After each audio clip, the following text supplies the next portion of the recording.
Hello everyone, welcome back. It's December, it's Christmas time. I should make something Christmas related. I'm not sure what I can make, but it's December, so I've got to make something jolly at least, right? What can I talk about? What can I review or discuss to keep this December joy going on? One of my favorite actors, Jake Gyllenhaal, is turning 40 in this month of December this year. How about I make something Jake Gyllenhaal related?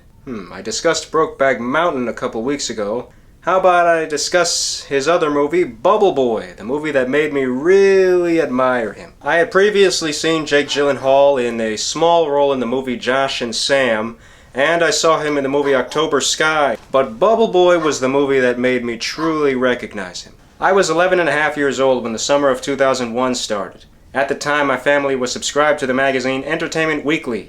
And when the summer started, Entertainment Weekly sent out their new issue on the Summer Movie Preview, the list of all the movies arriving in theaters this summer of 2001. So I picked up that article and I read some of the listings and read about some of the movies. And when I got to August, there was a title called Bubble Boy with a picture of Jake Gyllenhaal in a bubble suit and a paragraph about the movie. I was intrigued by the photo alone, and then I read the paragraph and wanted to see it. The last movie I want to see is Bubble Boy. So my mom said, "Baby Boy is not for you." And I said, "Not Baby Boy, Bubble Boy." And my mom and dad said, "Bubble Boy, what's that?"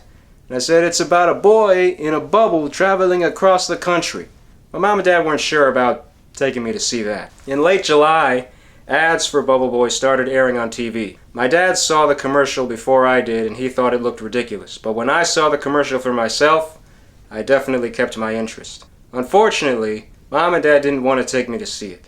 Again, I was 11 years old, so I couldn't get a job and make the money to pay for my own ticket, and I couldn't drive myself to the theater to see it. My sisters didn't want to see it, my friends nearby didn't want to see it, and my parents didn't want me to see a movie in a theater by myself at that age. It really sucks, doesn't it? On the night of Bubble Boy's release in theaters in August, I was at a friend's birthday party, where we were all supposed to get together and then go to a movie theater to see a movie.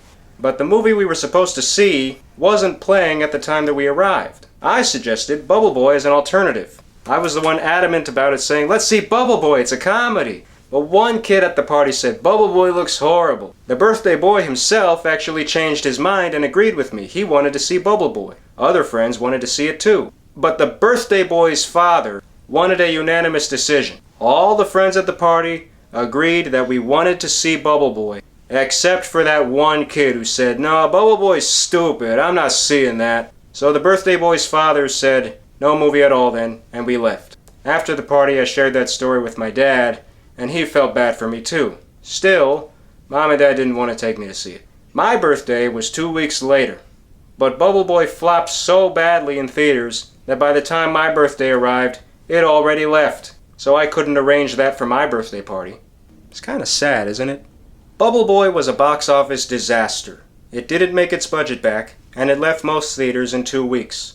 You know, stories like mine are the reason it flopped.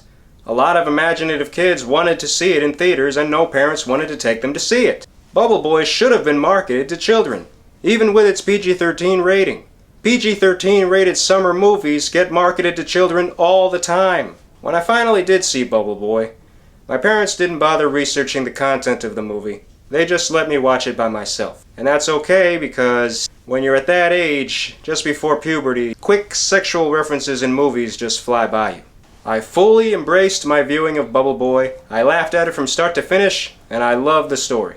I remember telling Mom and Dad that Bubble Boy is going to be a big star someday. Today we know the Bubble Boy as Jake Gyllenhaal. Of course, it wasn't Bubble Boy that made him big, since that was a flop. It was Donnie Darko from later that year that made him a well-known star. And his career only got bigger with Jarhead, Brokeback Mountain, and Zodiac. There's actual video of Jake Gyllenhaal on the Howard Stern show saying he was very happy to work on Bubble Boy. In Bubble Boy, the story involves a man who lives in a bubble suit due to being born without immunities. So he grew up inside a bubble for his whole life. He falls in love with a woman next door, but the parents don't approve. Even though the parents don't approve, they let the woman next door visit on many occasions. And there are hints that she has some feelings for him. Soon it turns out that she's going to marry the wrong man. So Jimmy, the Bubble Boy, takes matters upon himself, goes against his parents' wishes, and invents a portable bubble suit that he can move around in. as he sneaks out of the house and travels to Niagara Falls to stop the wedding.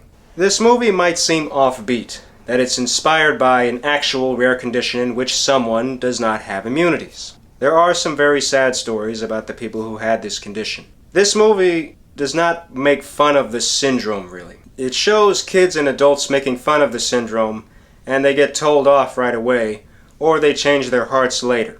This movie uses the condition in good nature, because as Jimmy travels across the country, every person he encounters has an invisible bubble of their own.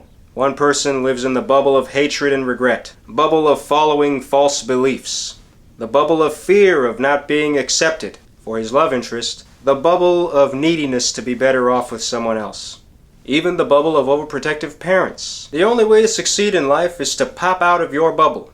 What is your bubble? Pop it.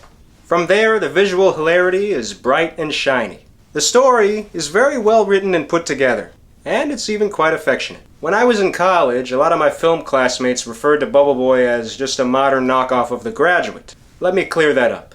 The Graduate is not a love story. The Graduate involves stopping a wedding, but it's a story about a man who's confused, and his neighboring family is confused, and by the end he's still confused.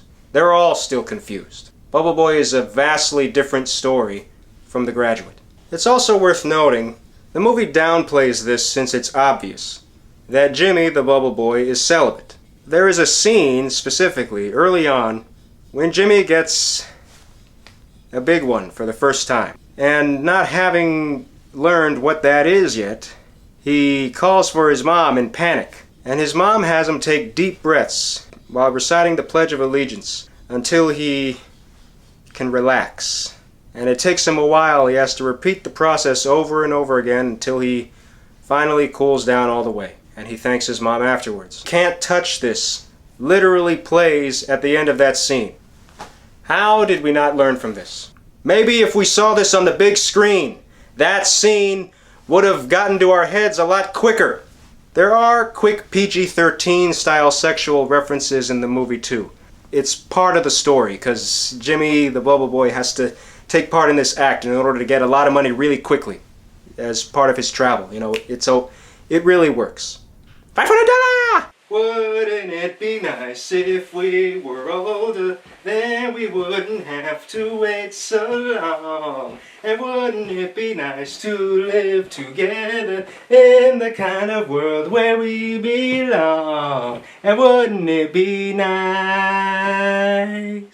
I also thought it was funny that the Zodiac suspect in the movie Zodiac played Bubble Boy's dad. They went from father and son in Bubble Boy to that whole sequence in Zodiac. Oh yeah, that Seinfeld episode was stupid. As for the movie Bubble Boy, I loved it as a kid.